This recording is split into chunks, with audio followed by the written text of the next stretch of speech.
Hi guys! Sa video ito ay pag-uusapan natin ang mga kadalasang requirements sa pag-a-apply ng trabaho. Kung bagong graduate ka at bago ka pa lang sa mga ganitong usapan, baka para sa'yo ang video na ito. Pero bago ang lahat, syempre guys, huwag niyong kalimutang mag-like, comment, and subscribe sa ating YouTube channel para updated ka sa mga latest videos na i-upload natin. Ano nga ba ang mga kadalasang hinahanap sa pag-a-apply ng trabaho? Lalo na sa mga fresh graduate na posibleng bago pa lang sa mga ganito.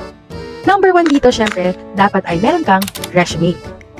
Ano nga ba ang nilalaman ng isang resume? Ang nilalaman ng isang resume ay number 1 is yung personal information, educational attainment, employment history, at nakalagay din dito ang character reference. Ang inyong resume guys ay dapat na merong nakalagay na 2x2 pic sa kanang part ng inyong pangalan.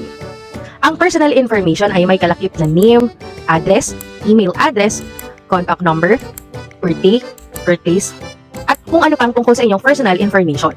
Tandaan nyo lang guys na dapat lahat ito ay updated para hindi naman masayang ang inyong pag-a-apply dahil once na matanggap kayo ay kaagad tatawagan or i-email para mag-proceed kayo sa final interview.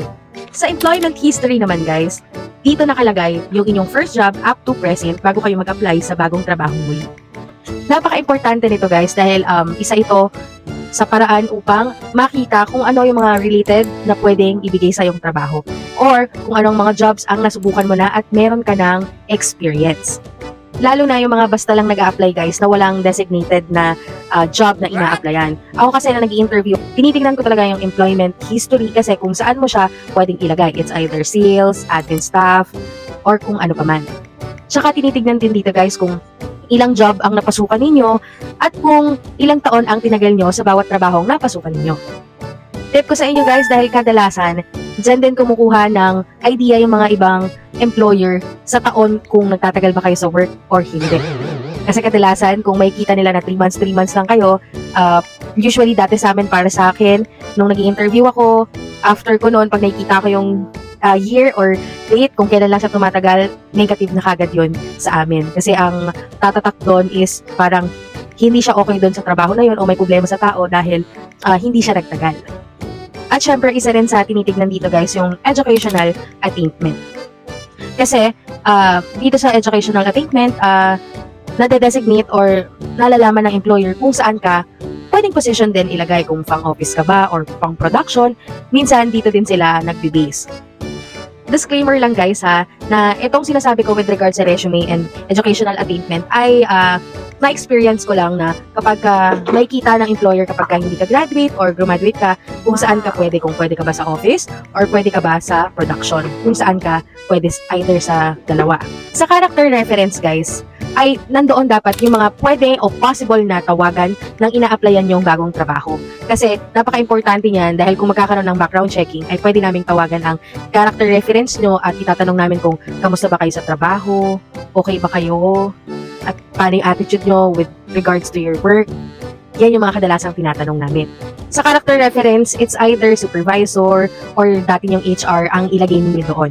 At syempre dapat updated yung contact information nung nilagay nyo na character reference doon para in case na tumawag kami at mag-background checking or yung mga ngayong employer is nakikita or malalaman namin kung anong klaseng attitude ang meron kayo bilang empleyado. NBI clearance. Itong NBI clearance na to guys is inaalam kung meron kang bad or criminal records. Police clearance kung wala kang kaso o mga reklamo. Barangay clearance. Kadalasan kailangan din ito kasi kung may mga kaaway ka ba o ano bang klaseng attitude meron ka. PSA birth certificate ay kinakailangan yon. Ipo-photocopy nyo na guys para naka-ready na siya. Kadalasan ay bini-verify nitong PSA na to ang iyong resume kung tama ba o totoo yung mga nakasulat doon sa iyong resume. SSS, Pag-ibig, and PhilHealth. Kailangan ito na meron na kayong ganito guys dahil benefits niyan kapag nakapasok kayo sa isang company. Kahit wala pa kayong trabaho ay pwede na kayong kumuha guys ng inyong SSS, Pag-ibig, and PhilHealth number.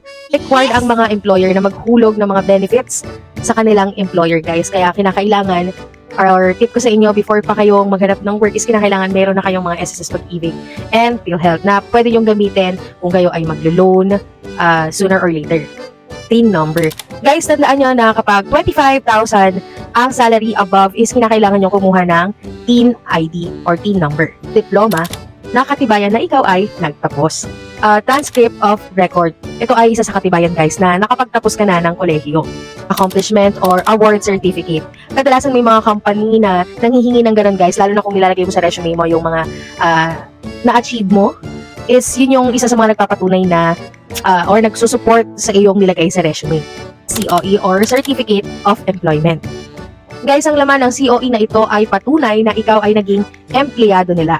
Take note na ang lahat ng employee is kinakailangan mabigyan ng COE after nilang mag-resign or kailangan na meron kayong COE. Yes! Kasi bini-verify nila dito kung talagang naging empleyado ka nang nakalagay sa iyong employment history. Tip ko lang sa mga naghahanap ng trabaho o mga bagong graduates pa lang guys is kinakailangan na dito sa mga nabanggit natin ay meron na kayong mga requirements kasi mas maganda guys na habang naghahanap kayo ng trabaho is naka-ready niya ang inyong mga requirements para kung sakaling matanggap kayo right away ay makapag-start din kayo right away. Dalasan may mga company na kung sino yung mga kompleto, kahit na sabihin mong okay ka pa, parang kung hindi ka kompleto at magiging problema ka sa kanilang kumpanya dahil kulang-kulang yung requirements mo, sometimes nagno-no sila sa'yo. Kaya kung ako sa'yo, kung eager kang magtrabaho at alam mo sa sarili mo na papasok ka doon sa company na yon, i-ready mo na yung sarili mo at maghanda ka na ng mga requirements na kinakailangan. Siyempre, kung may katanungan kayo, ay huwag po kayong mahihiya na mag-comment below sa ating comment section at sasagutin po natin ang inyong mga katanungan. Thank you guys for watching my videos and for more information, please like, comment, and subscribe. Bye!